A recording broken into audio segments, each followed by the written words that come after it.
When I was around 7, my toothless brother and I, on long, boring taxi rides in Syria, would indulge in imperialistic fantasies of how we wanted to take over the country outside our windows.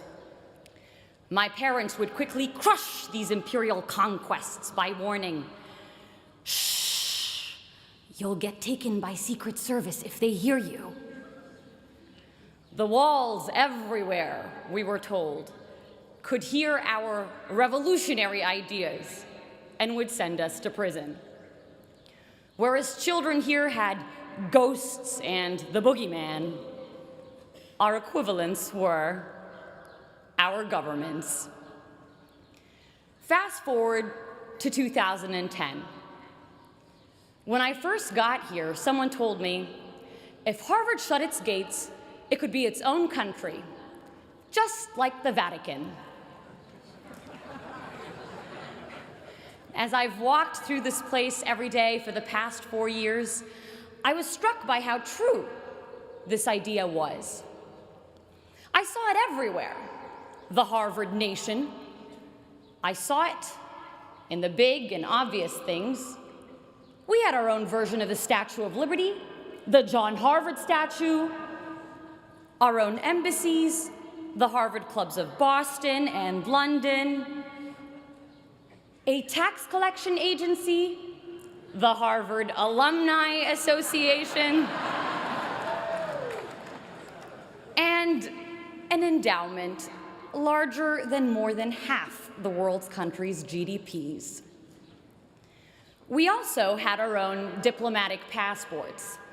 Nowhere did I see this more clearly than at US Immigration at Boston Logan Airport. Whenever they saw I was coming from the Middle East, "What were you doing there? Why are you here? Why did God make you from the Middle East?" But I made sure I dressed like our overly proud Harvard dads, with Harvard hat, Harvard shirt, Harvard shorts, and Harvard underwear. And as soon as they saw I was a citizen of Harvard, "Oh, you go to Harvard? Surely you must not be a national security threat. Welcome to America." And suddenly, all the gates to the American dream opened wide. I saw it everywhere, this Harvard Nation, but I saw it not just in the hard structures, but more importantly, in its invisible institutions, the invisible scaffolds around and undergirding the hard institutions. I saw it in the quarreling columns of the Crimson newspaper, its kung fu fights of ideas and lively student debates, with the potency to propel policy changes by the next morning's print.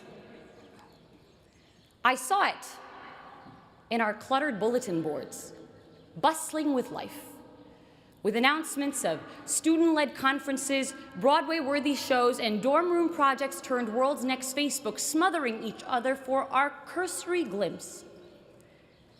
A trivial detail, these cluttered boards that often slipped notice. But where some saw papers, I saw passions, purpose, creativity. I saw a heartbeat of civic community's vivacity.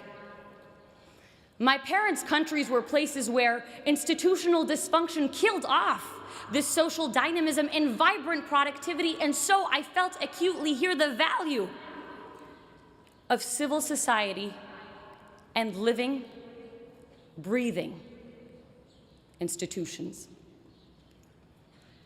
My time here would give me a working model of a better world. Not only that, but that sense of empowerment to initiate change. You see, with those spying walls still lurking in my memory that constrained the little Napoleons in my brother and me, you might imagine my shock when, in one of my first classes here, I suddenly found myself debating a president. So it's the 1990s. Our negotiations class professor set the stage. A war is about to break out between Ecuador and Peru. How will you stop it? I raised my hand to respond. Wait, Professor Shapiro stopped me. Tell the president what to do. And in walked the Ecuadorian president. In bringing the president to me, in having me speak to and question a shaper of history and experience the value he saw in my view, Harvard would make me feel I too could be him. I too had the power to shape history and not just be passively shaped by it. That sense of infinite possibility we have as children to think big and conquer great things was returned to me here. A less despotic version of it. But what seemed intractable problems of the world became opportunities for me, for us, to change things. You know, when I first got here, my name was Sarah. After Harvard, it would become, hey, Harvard! With people stuffing 378 years, 5,000 acres of real estate, the entirety of Widener Library, and 32 heads of state all into my 5'6" self. Ridiculous as it is, there's a strange reality to it. Arab-American author Renda Jarrar pictures inhabiting a new place as running barefoot, the skin of our feet collecting sand and seeds and rocks and grass until we had shoes made of everything we'd picked up as we ran. And running through Harvard Yard over the past 4 years, the skin of our feet collecting a world of experiences. We each become this place in a strange way. Each of us picking up bits of people and history and ideas that changed the way we saw the world. Accumulations I hope we will continue to wear on our souls and leave a footprint of all the best we took from Harvard Yard on our new destinations. And that's why I am hopeful for the future. I am hopeful because of my dining hall dinners spent marveling at friends who, while their countries wage bloody war against each other, are able to carry out civil conversation and build generative projects together. I am hopeful because of the founding mothers and founding fathers of revolutionary ideas like these being launched into the world, who will make of its institutions, its constitutions, its hospitals, its art houses, something better. We hear a lot in the news about an Arab Spring. This graduation is sending 6,000 revolutions into the world, and the 6,000 revolutions graduating as part of the class of 2014.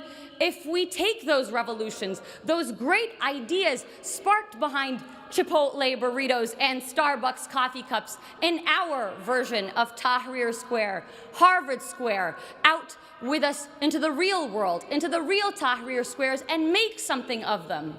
Revolutions not in arms, but in minds, more powerful and permanent and pervasive. For this isn't a Ukrainian revolution or an Arab Spring, but a global revolution. This is the Harvard Spring of 2014. This is the Harvard Spring.